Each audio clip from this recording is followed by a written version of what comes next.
Could staying loyal to your workplace be costing you in the long term? Today, I want to talk about the benefits of job hopping and what to be cautious about. Grab your cup of tea and let's dive into it. Loyalty is a virtue, and when it comes to your career, we've always been taught to climb the corporate ladder and to stay loyal to your organisation. But with the rising cost of living, is it helping you to pay the bills? And are you potentially being left behind compared to your counterparts in the long term? Have you ever wondered if the grass is really greener on the other side? When it comes to your salary, at least, the research shows that it just might be. I had a mentor once very early in my career tell me that the way that he had achieved the success that he had, and he had a very impressive resume, was through a series of small steps, and that he took these steps more frequently than what would normally be considered conventional for a career. And it always struck me at the time as being significant. And I was a little bit too young and early in my career to fully understand the nuance of what he was saying. But as I have progressed in my career, it has been something that has been on my mind. And more, the research in terms of salary is supporting the arguments that he was making in terms of this advice that very much goes against most of the advice that you would normally hear in conventional career branding. You might know someone personally or professionally that has climbed the corporate ladder and maybe started off in a really entry-level role and has moved up to a really impressive position within their organization. And this might look really great on their resume. It might sound great and it might look great on their LinkedIn profile, but their paycheck could be painting a very different picture compared to some of their counterparts, or compared to the potential that they might have seen if they were to work with another organization or to have changed organizations more frequently than what they had. And this is where you might be able to compare this scenario to a friend or a contact that you might have who appeared to overnight almost double their salary just by changing their jobs and changing their organization. So let's break down just some of the research about why taking control of your career mobility might help you to increase the return on investment for your time and your career. So let's just start with the UK, for example. The research there has showed that those that have changed jobs 4 times or more within the last decade have earned 31% more compared to their counterparts that chose to stay put in an organisation or to change jobs less frequently. And in Australia, the research from Seek, which if you're tuning in from another country is one of the major job posting websites here in Australia, shows that the salary increases for internal employees isn't keeping up with the market value for the skills and experience that those employees have. So those that are choosing to change jobs are earning 1.6 times the salary that they would have earned for doing the same job in their existing organization. And what this implies is that a lot of organizations stick to this really limited incremental increase in salaries for their internal employees. So this might relate to, say, inflation, for example, or it might relate to particular enterprise bargaining agreements that the organisation follows, or particular structures, say in government, for example, that they might follow for salary increases. But what organisations are usually more flexible on is what they are prepared to negotiate when it comes to new employees. They really want to make sure that they are able to secure the new talent that they are looking for to fill a vacancy within the organisation. And so they're prepared to offer a little bit more to do that compared to what they want to offer their existing employees. And as I talk through this actually reminds me of the way that banks work in terms of the rates that they offer to their existing customers compared to their new customers. And I know this is something that a lot of people often find really mind-boggling boggling, because you wonder why your loyalty to a particular institution in the long term doesn't seem to be paying off compared to the rates that they are prepared to offer new customers. And I guess the idea behind that is very similar, in that it is really important to them to secure the new customers, to secure acquiring those people, as opposed to perhaps what they are able to get out of existing customers. And I know that that can sound super frustrating, especially when you compare that in the career context, but I guess it just shows you another way in which that sort of thinking works in a different context. And it does also show in that scenario that sometimes your loyalty isn't actually paying off. And to reflect what we have seen in the UK and Australia, in the US, it has also showed that job hoppers have increased their salary by 35% within the last 3 years. And this is double compared to their counterparts. And it also shows that 30% of job hoppers have received 4 or more pay rises in the last 3 years. And that is compared to just 9% of those that have chosen to stay with their organization. With all of that aside, remember that no matter how great the numbers might sound, there is always nuance to those numbers. And they might apply differently when it comes to your individual circumstances. For example, the role that you are in might affect whether or not you are able to see an increase in terms of doing that same role in another organization. It might relate to your industry, for example. This all comes back to the market value placed on particular roles and those roles within a particular industry. It will also take into account your level of experience. So that might also affect if you are able to see returns that high from changing jobs.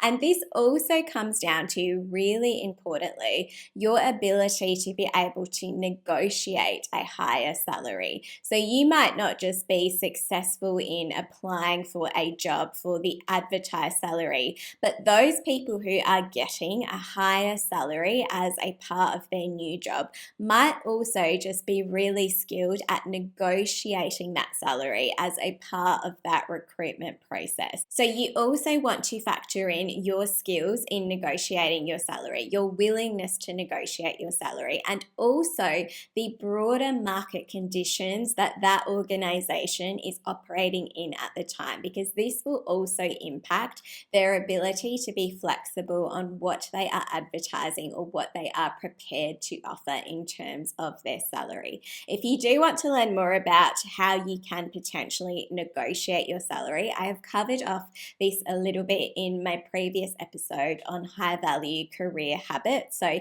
this is something that could give you a few prompts on how you can go into those conversations with more confidence and be more prepared to showcase your value in that scenario. But also I wanted to highlight that all of these numbers that I have discussed relate to the financial return on investment for a job change or job changes in the long term. This doesn't take into account how much you actually love working in your job, because you might absolutely love the work that you do. You might love the organization that you work for. You might love the people that you work with, the customers that you serve, the stakeholders that you engage with. And so when it comes to the financial returns that you are potentially missing out on if you were to change jobs, it's also worth weighing up how that compares to the enjoyment that you already get out of your job. If it is something that you really love doing,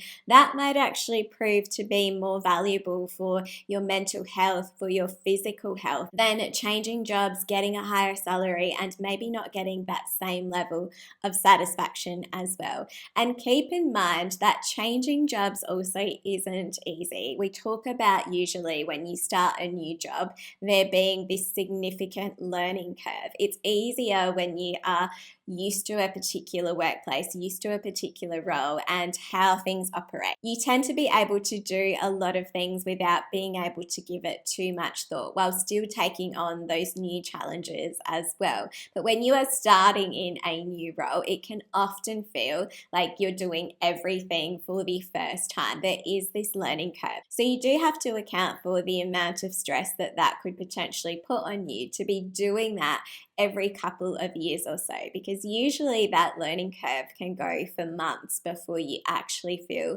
like you know what you're doing, like you're settled into that role and that you're actually starting to make an impact. Before you actually do think about switching, it's worth just starting to pay attention to potential signs about whether or not it is the right time to switch. And the obvious one that I think relates to what we're talking about today is if your salary seems to have plateaued. If you feel like you're not seeing any growth in that area and it potentially is no longer covering your costs in the way that you need it to, if it's not keeping up with inflation or your rising costs of living, then obviously you need to consider if that job is going to be sustainable for you in the long term. And if you feel like you are being valued in the organization that you work with for what it is that you are delivering. How does your salary, for example, compare to your peers in the industry who are doing a similar role?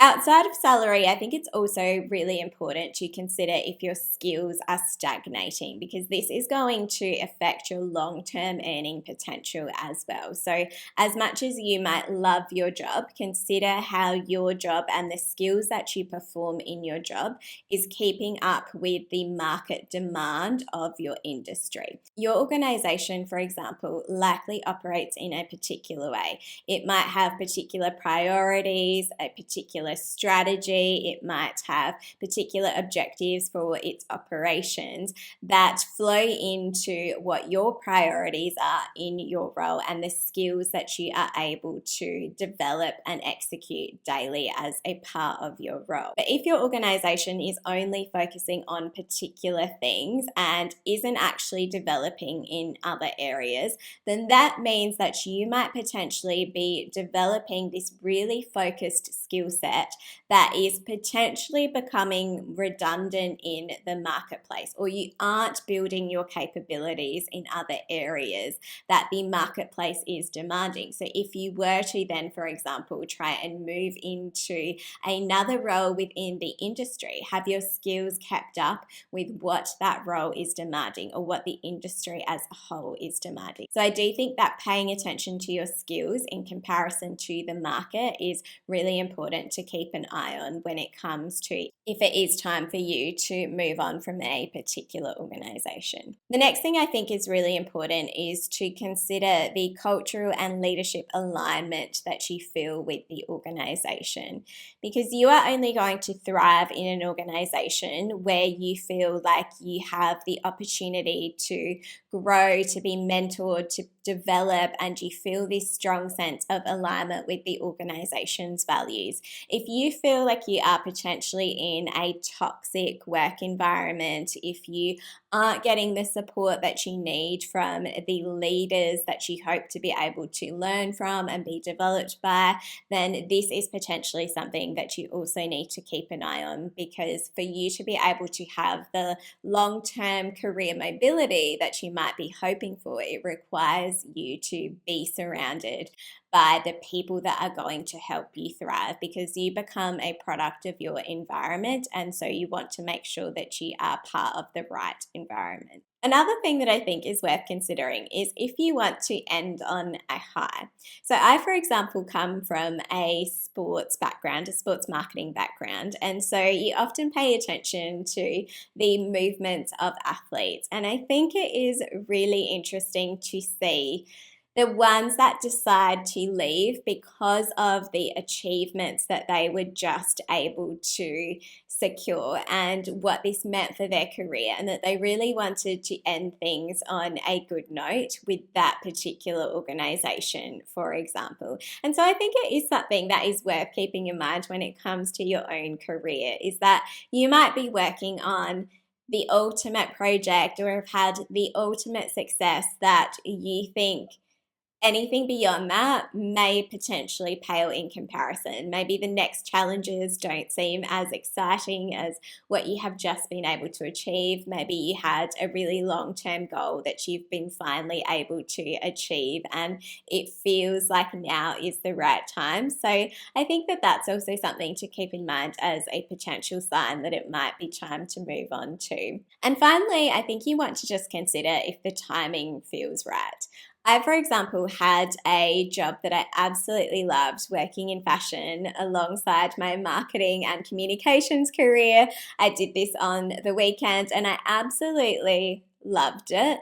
And I worked with one particular organization for over a decade. And this was one job that I truly could have just worked in forever. I absolutely loved it. When I talked earlier about, loving the organization that you work for, loving the work that you do, loving the people that you work with, this was absolutely that place for me. But I guess you also have to consider if the timing just feels right, if it feels like it's just time for you to move on and to just call it a day in a particular organization because you just need to step into a next chapter of your life. You might just feel like you need to push your comfort zone and explore new opportunities no matter how much you love doing something. And finally, I just want to finish on the 3 things that you absolutely need to start doing if you feel like you are ready to make the shift. These are the things that you should be doing before you make the move to make sure that you are prepared for when the right opportunity comes up. That is to make sure that you start recording your achievements. So you start to take note of all of the highlights that you have had in a particular role or throughout your career, and particularly more recently in the roles that you have had. Pay attention to what the outcomes were for those particular achievements. Record any relevant numbers that you might remember or have access to while you still have access to those things, while you still can remember those things too. And the reason for that leads to the second thing that you want to make sure that you have ready to go, which is to have your resume ready to go as well. You want to be prepared when that opportunity comes up to be able to apply for that position and have a really strong resume ready. And the third thing is to make sure that you update your LinkedIn profile as well. The research shows that the majority of recruiters are going to be checking your social media, so make sure that you are making a really strong first impression on your profile as well. For more on how to glow up your LinkedIn profile, then check out my previous episode on this topic. Thanks so much, and I'll see you in the next episode.